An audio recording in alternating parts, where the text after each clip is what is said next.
Trust by Hérnandyaz. Because he had enjoyed almost every advantage since birth, one of the few privileges denied to Benjamin Rask was that of a heroic rise. His was not a story of resilience and perseverance, or the tale of an unbreakable will forging a golden destiny for itself out of little more than dross. According to the back of the Rask family Bible, in 1662 his father's ancestors had migrated from Copenhagen to Glasgow, where they started trading in tobacco from the colonies. Over the next century, their business prospered and expanded to the extent that part of the family moved to America, so they could better oversee their suppliers and control every aspect of production. 3 generations later, Benjamin's father, Solomon, bought out all his relatives and outside investors. Under his sole direction, the company kept flourishing, and it did not take him long to become one of the most prominent tobacco traders on the eastern seaboard. It may have been true that his inventory was sourced from the finest providers on the continent, but more than in the quality of his merchandise, the key to Solomon's success lay in his ability to exploit an obvious fact. There was, of course, an Epicurean side to tobacco, but most men smoked so that they could talk to other men. Solomon Rask was, therefore, a purveyor not only of the finest cigars, cigarillos, and pipe blends, but also, and mostly, of excellent conversation and political connections. He rose to the pinnacle of his business and secured his place there thanks to his gregariousness and the friendships cultivated in the smoking room, where he was often seen sharing one of his figurados with some of his most distinguished customers, among whom he counted Grover Cleveland, William Zachary Irving, and John Pierpont Morgan. At the height of his success, Solomon had a townhouse built on West 17th Street, which was finished just in time for Benjamin's birth. Yet Solomon was seldom to be seen at the New York family residence. His work took him from one plantation to another, and he was always supervising rolling rooms or visiting business associates in Virginia, North Carolina, and the Caribbean. He even owned a small hacienda in Cuba, where he passed the greater part of each winter. Rumors concerning his life on the island established his reputation as an adventurer with a taste for the exotic, which was an asset in his line of business. Mrs. Wilhelmina Rask never set foot on her husband's Cuban estate. She, too, was absent from New York for long stretches, leaving as soon as Solomon returned and staying at her friends' summer houses on the east bank of the Hudson or their cottages in Newport for entire seasons. The only visible thing she shared with Solomon was a passion for cigars, which she smoked compulsively. This being a very uncommon source of pleasure for a lady, she would only indulge in private, in the company of her girlfriends. But this was no impediment, since she was surrounded by them at all times. Willie, as those in her set called her, was part of a tightly knit group of women who seemed to constitute a sort of nomadic tribe. They were not only from New York, but also from Washington, Philadelphia, Providence, Boston, and even as far as Chicago. They moved as a pack, visiting one another's houses and vacation homes according to the seasons. West 17th Street became the coteries' abode for a few months, starting in late September, when Solomon left for his hacienda. Still, no matter in what part of the country the ladies happened to dwell, the clique invariably kept to itself in an impenetrable circle. Limited, for the most part, to his and his nursemaid's rooms, Benjamin had only a vague notion of the rest of the brownstone where he grew up. When his mother and her friends were there, he was kept away from the rooms where they smoked, played cards, and drank sauterne well into the night. When they were gone, the main floors became a dim succession of shuttered windows, covered furniture, and chandeliers in ballooning shrouds. All of his nurses and governesses said he was a model child, and all of his tutors confirmed it. Manners, intelligence, and obedience had never been combined as harmoniously as in this sweet-tempered child. The only fault some of his early mentors could find after much searching was Benjamin's reluctance to associate with other children. When one of his tutors attributed his student's friendlessness to fear, Solomon waved his concerns away, saying the boy was just becoming a man of his own. His lonely upbringing did not prepare him for boarding school. During the first term, he became the object of daily indignities and small cruelties.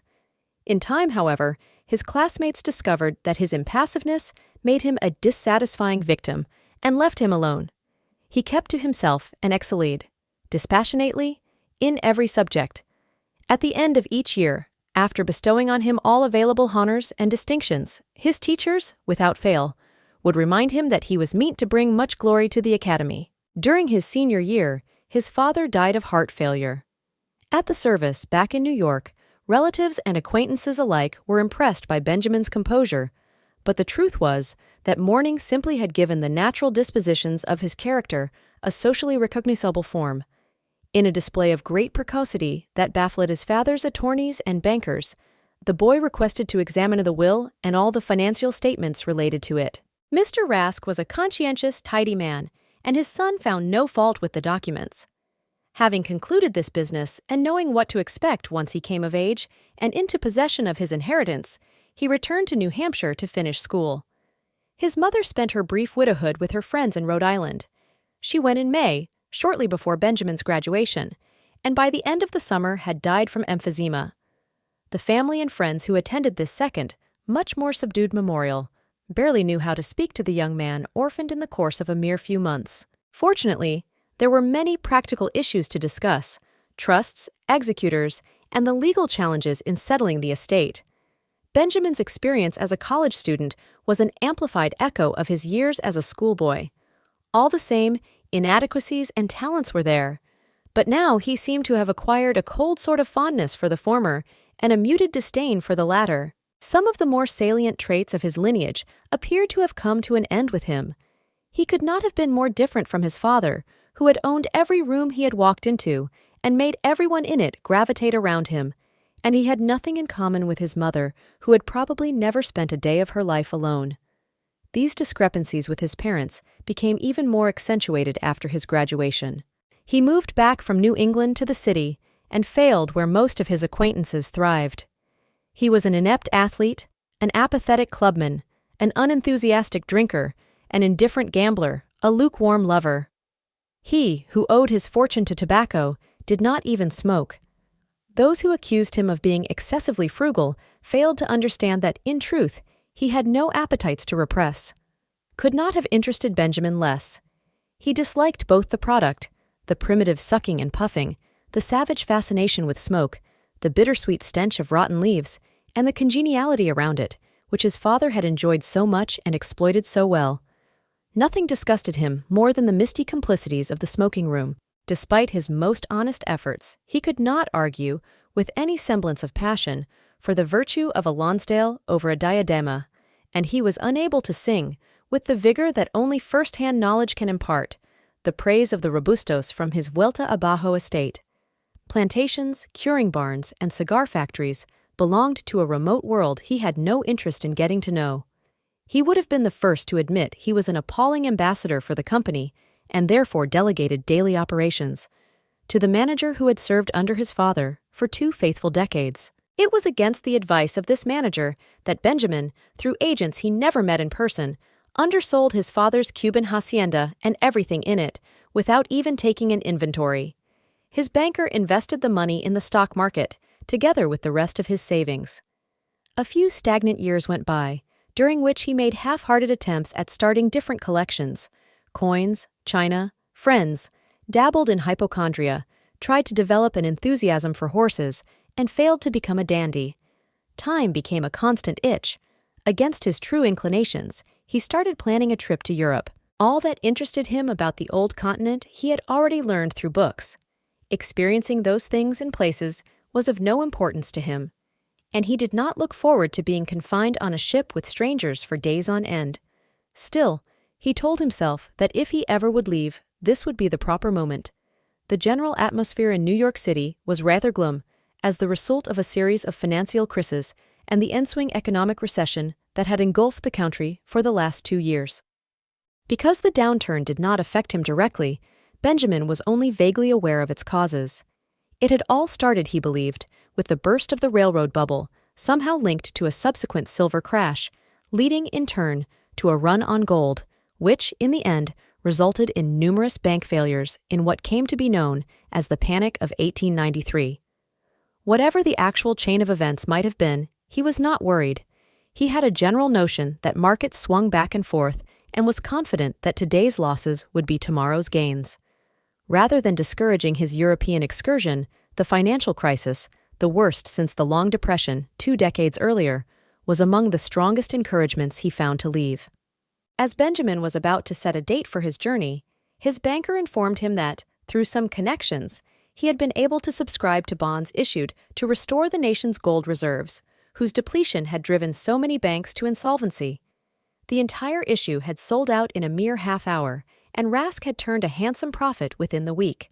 Thus, unsolicited luck, in the form of favorable political shifts and market fluctuations, led to the sudden and seemingly spontaneous growth of Benjamin's respectable inheritance, which he had never cared to enlarge. But once chance had done it for him, he discovered a hunger at his core he did not know existed until it was given a bait big enough to stir it to life. Europe would have to wait. Rask's assets were in the conservative care of J.S. Winslow & Cupros, the house that had always managed the family's business. The firm, founded by one of his father's friends, was now in the hands of John S. Winslow, Jr., who had tried and failed to befriend Benjamin. As a result of this, the relationship between the two young men was somewhat uneasy. Still, they worked together closely, even if it was through messengers or over the telephone, either of which Benjamin preferred to redundant and laboriously genial face-to-face meetings. Soon, Benjamin became adept at reading the ticker tape, finding patterns, intersecting them, and discovering hidden causal links between apparently disconnected tendencies. Winslow, realizing his client was a gifted learner, made things look more arcane than they truly were, and dismissed his predictions. Even so, Rask started making his own decisions, usually against the firm's counsel. He was drawn to short-term investments and instructed Winslow to make high-risk trades in options, futures, and other speculative instruments. Winslow would always urge caution and protest against these reckless schemes. He refused to put Benjamin in a position to lose his capital in hazardous ventures. But more than worried about his client's assets, Winslow seemed to be concerned about appearances and eager to display a certain financial decorum. After all, as he once said, laughing shallowly at his own wit, he was, if anything, a bookkeeper, not a bookmaker, in charge of a finance house, not a gambling house. From his father, he had inherited a reputation for pursuing sound investments, and he intended to honor this legacy. Still, in the end, he always followed Rask's directives and kept his commissions. Within a year, tired of his advisor's priggishness and ponderous pace, Rask decided to start trading on his own account and dismissed Winslow. Severing all ties with the family that had been so close to his for 2 generations was an added satisfaction to the feeling of true achievement Rask experienced for the first time in his life when he took the reins of his affairs. The 2 lower floors of his brownstone became a makeshift office. This transformation was not the result of a plan, but rather the effect of meeting unforeseen needs one by one as they came, until, unexpectedly, there was something like a workspace filled with employees. It started with a messenger, whom Benjamin had running all over town with stock certificates, bonds, and other documents. A few days later, the boy let him know he had to have help. Together with an additional messenger, Benjamin got a telephone girl and a clerk, who soon informed him he was unable to cope on his own. Managing his people was taking vital time away from Benjamin's business, so he hired an assistant. And keeping books simply became too time-consuming, so he engaged an accountant. By the time his assistant got an assistant, Rask lost track of the new hires and no longer bothered to remember anyone's face or name. The furniture that had remained untouched and under covers for years was now handled irreverently by secretaries and errand boys. A stock ticker had been installed on the walnut serving table. Quote, boards covered most of the gilt-embossed foliage wallpaper. Piles of newspapers had stained the straw-yellow velvet of a settee. A typewriter had dented a satinwood bureau. Black and red ink blotched the needlework upholstery of divans and sofas. Cigarettes had burned the serpentine edges of a mahogany desk. Hurried shoes had scuffed oak claw feet and soiled forever Persian runners. His parents' rooms were left intact. He slept on the top floor, which he had never even visited as a child. It was not hard to find a buyer for his father's business. Benjamin encouraged a manufacturer from Virginia and a trading company from the United Kingdom to outbid each other. Wishing to distance himself from that part of his past, he was pleased to see the British prevail, thus sending the tobacco company whence it had come. But what truly gratified him was that with the profits from this sale, he was able to work on a higher plane, manage a new level of risk, and finance long-term transactions he had been unable to consider in the past. Those around him were confused to see his possessions decrease in direct proportion to his wealth. He sold all remaining family properties, including the brownstone on West 17th Street, and everything in them. His clothes and papers fit into 2 trunks, which were sent to the Wagstaff Hotel, where he took a suite of rooms. He became fascinated by the contortions of money, how it could be made to bend back upon itself to be force-fed its own body. The isolated, self-sufficient nature of speculation spoke to his character and was a source of wonder and an end in itself, regardless of what his earnings represented or afforded him. Luxury was a vulgar burden.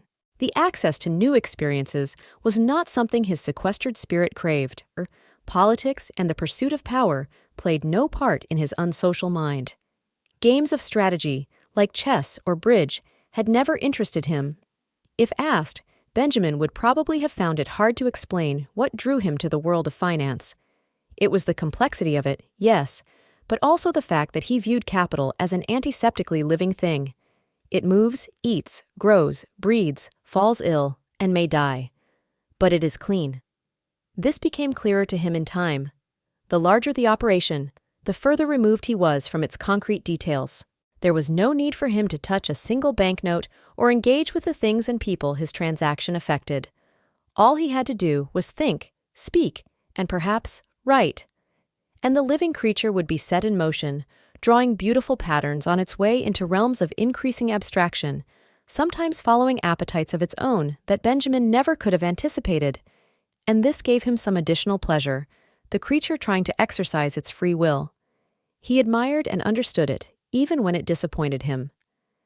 Benjamin barely knew downtown Manhattan, just enough to dislike its canyons of office buildings and its filthy, narrow streets filled with prancing businessmen, busy displaying how busy they were.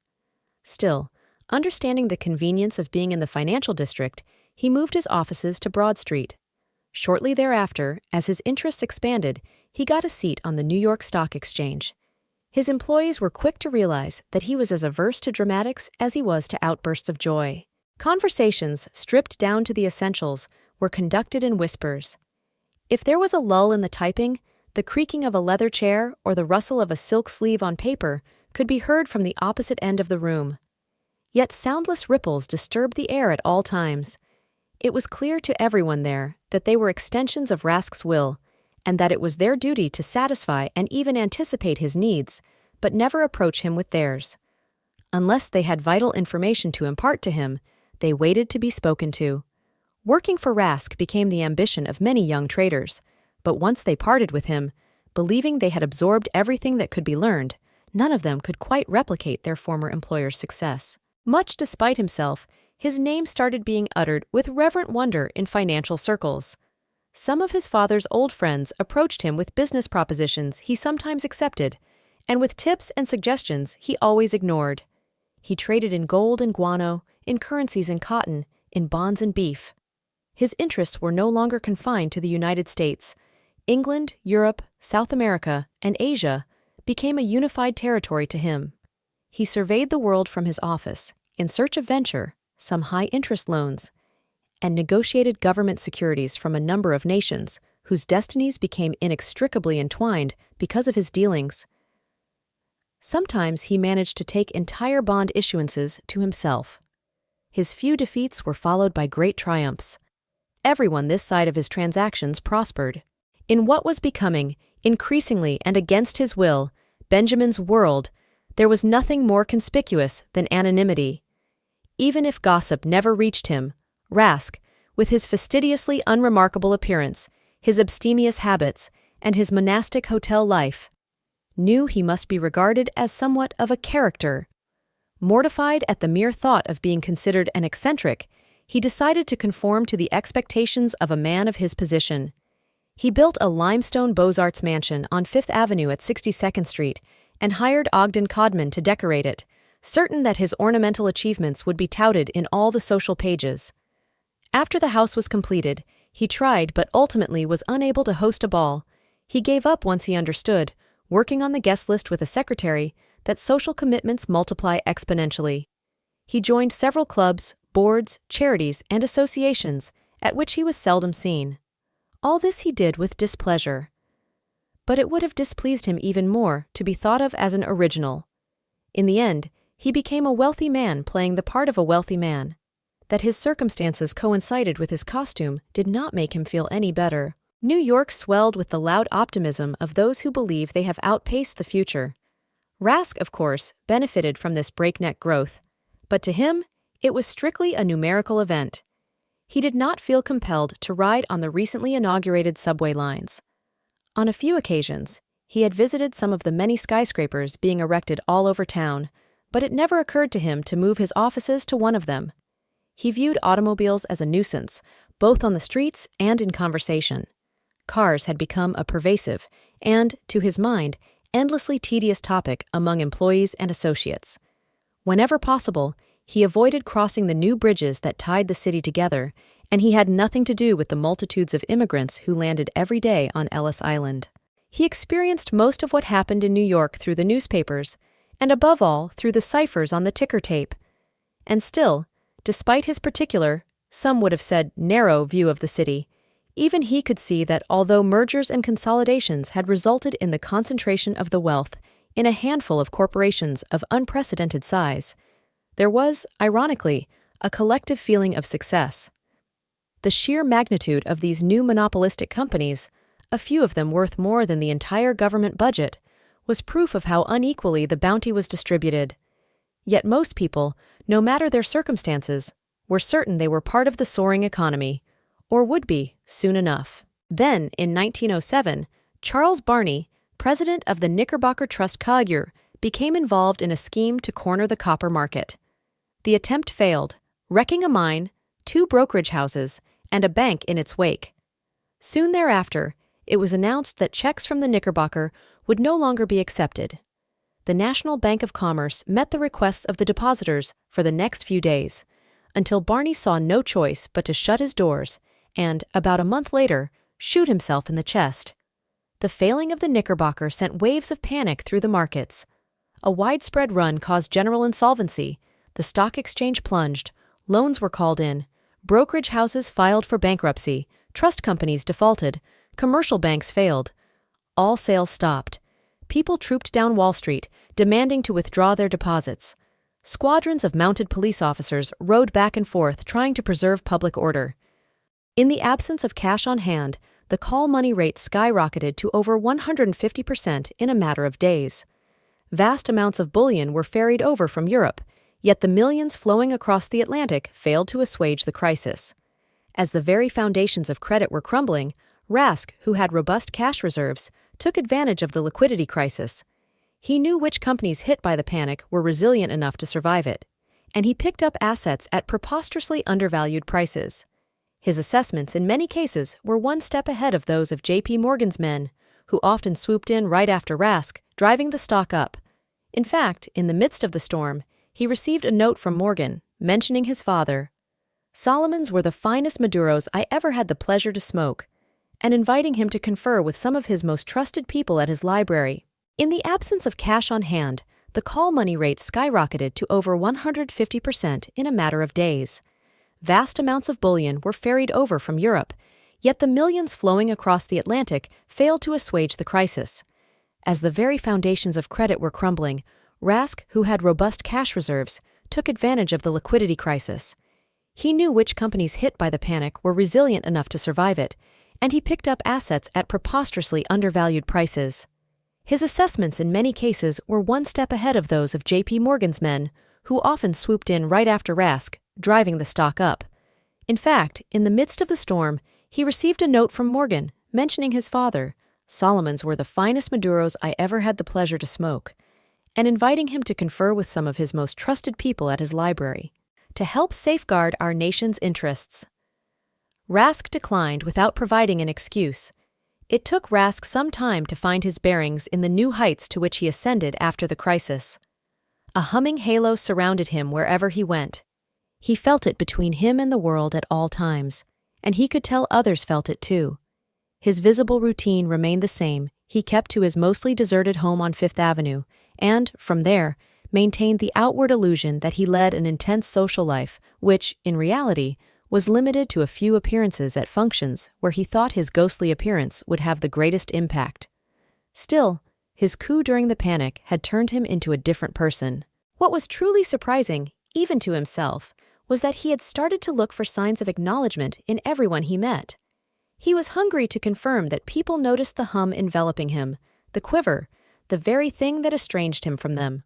However paradoxical, this desire to confirm the distance separating him from others was a form of communion with them. And he was new to this feeling. Because it had now become impossible for him to make every decision regarding his business, Rask was forced to develop a close relationship with a young man at his office. Sheldon Lloyd, who rose through the ranks to become his most trusted assistant, sifted through the daily matters that demanded Rask's attention, letting only the truly important issues ever reach his desk. He also took several of the daily meetings. His employer joined him only when a show of force was necessary.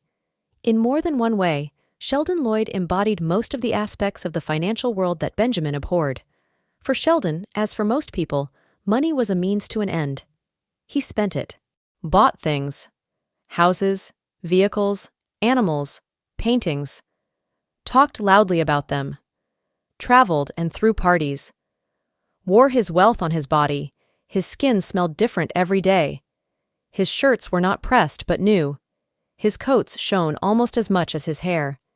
He brimmed with that most conventional and embarrassing of qualities: taste. Rask would look at him, thinking only an employee would spend the money someone else gave to him in such a fashion, looking for relief and freedom. It was precisely because of Sheldon Lloyd's frivolity that Benjamin found him useful. His assistant was a shrewd trader, yes, but Rask also understood that he personified the stereotype of what many of his clients and fleeting associates considered to be a success. Sheldon Lloyd was the perfect mouthpiece for his business, a much more effective presence in many contexts than his employer, because Sheldon so faithfully complied with all the expectations of what a financier should look like.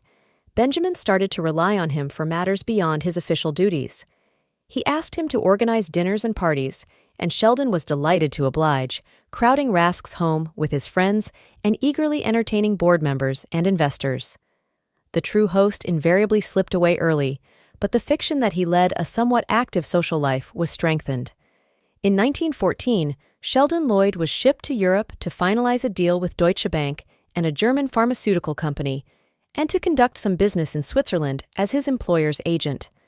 The Great War caught Sheldon in Zurich, where Rask had sent him to acquire interests in some of the thriving new local banks. Back home, Benjamin directed his attention to the tangible foundations of his wealth, things and people, which the conflict had merged into one single machine.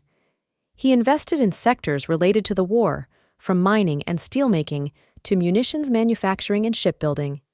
He became interested in aviation, seeing the commercial potential airplanes would have in times of peace. Fascinated by the technological advancements that defined those years, he funded chemical companies and financed engineering ventures, patenting many of the invisible parts and fluids in the new engines driving the world's industry. And, through his proxies in Europe, he negotiated bonds issued from every nation involved in the war. Yet, despite how formidable his wealth had become, this was only the starting point of his true ascent. His reticence increased with his reach. The further and deeper his investments extended into society, the more he withdrew into himself.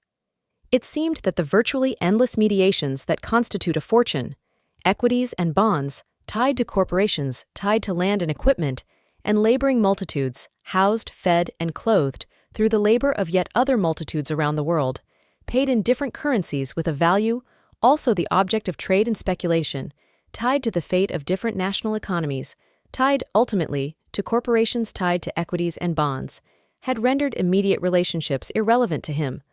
Still, as he reached and passed what he thought was the midpoint of his life, a dim sense of genealogical responsibility, together with an even vaguer notion of propriety, made him consider marriage.